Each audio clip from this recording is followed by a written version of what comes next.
We're at the point now where Bill Maher doesn't even argue on his own show. He doesn't know enough to push back. He doesn't do any research. Why are you going on these ICE raids? I don't understand that. You're a guy who we know for so many years who has been working to put families together.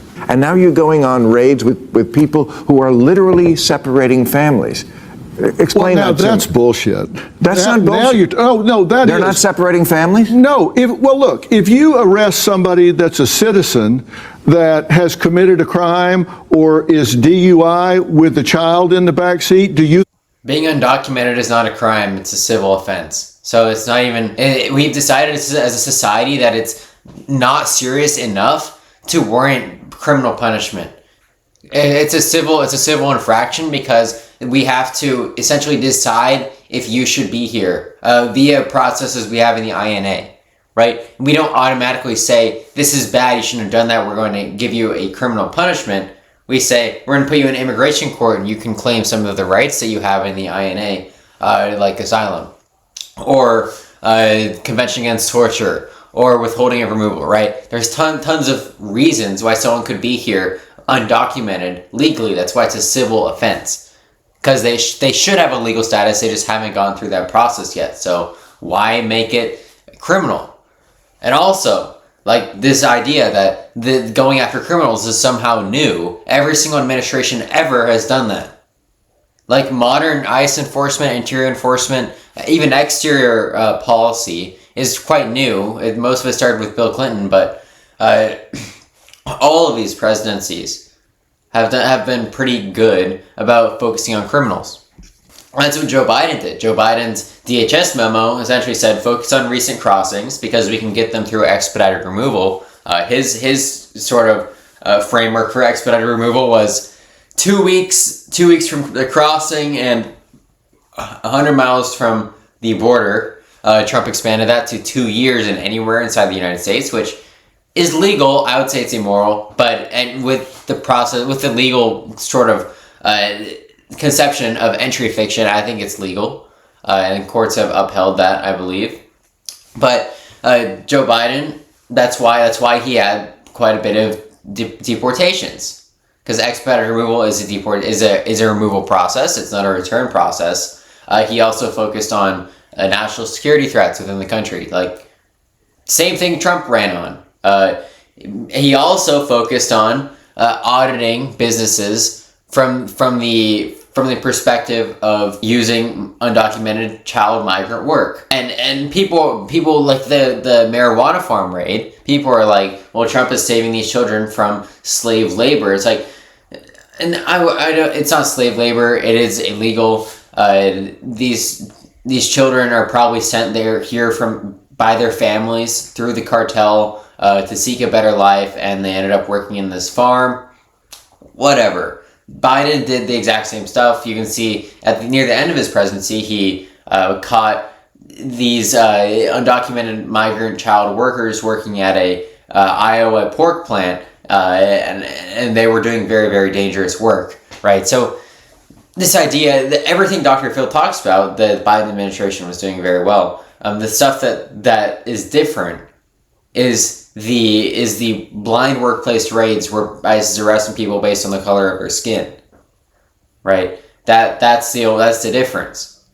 Or targeted workplace raids, getting people who are law-abiding immigrants who have not documented yet, and then deporting them without going through any of the processes that are outlined in the INA, like I just mentioned, like no asylum. But that a judge should contest that. So asylum might be in the books soon, but it was banned for a solid 7 months, and I think it's still banned. They have to formally reinstate it.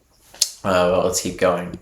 Think they don't separate that family right then, right there? But that's not what's going on. Of course they do. They've got a rap sheet, 12, 14 different cases long. Here's the deal with that. So the initial arrests by the Trump administration were actually pretty good. Like, about 50% of the people they arrested had, at the start, 75% had a charge or a conviction, 25% did not. and then it's slowly going towards, very, very much worse statistics. Like, I believe it's about 50% have a charge or conviction and 50% do not, right? And Joe Biden had the 75% sort of gold standard the whole way through his presidency, with 50% of the total arrests being convictions. So that's you want to ideally maintain that standard. You don't want to be arresting workers who are innocent and sending them back. Now, Dr. Phil might think that person is a danger to their family and therefore they deserve to be separated. That seems like what he's insinuated. But invoking child predators, it's like, what administration hasn't gone after child predators? And you have this big list of them. It's like, wow, it's almost like they're kind of hard to find. Like, if they were easy to find, the Biden administration would have done it. Like, child predators that they're taking off the street. These are the worst first that they're taking off the streets. Who would want them back in their community? What happens after the worst first? Because we've already done that. Like, Trump had his go with the criminals, and these are small crimes that Trump got people on. Like, most of the crimes that Biden got people on, it's like evading ICE at the border. But now there are evading border patrol between border ports, right? Crossing between ports of entry, and that's a crime. Okay, so those are the kind of things that Biden got people on. But now there's no border crossings anymore. So what crimes are people doing now that ICE is arresting them on, or what criminal records do they have before ICE arrested them? It's traffic violations. The most common thing is traffic violations, because these are very, very minor offenses that Trump is getting, and only 5%, I believe, have a warning level that is labeled as dangerous. So ICE arrests people and has these different stages of warning levels, and only a small percentage are labeled as dangerous. So it's just not correct. And I would say that the whole separating families thing is just like scratching the surface.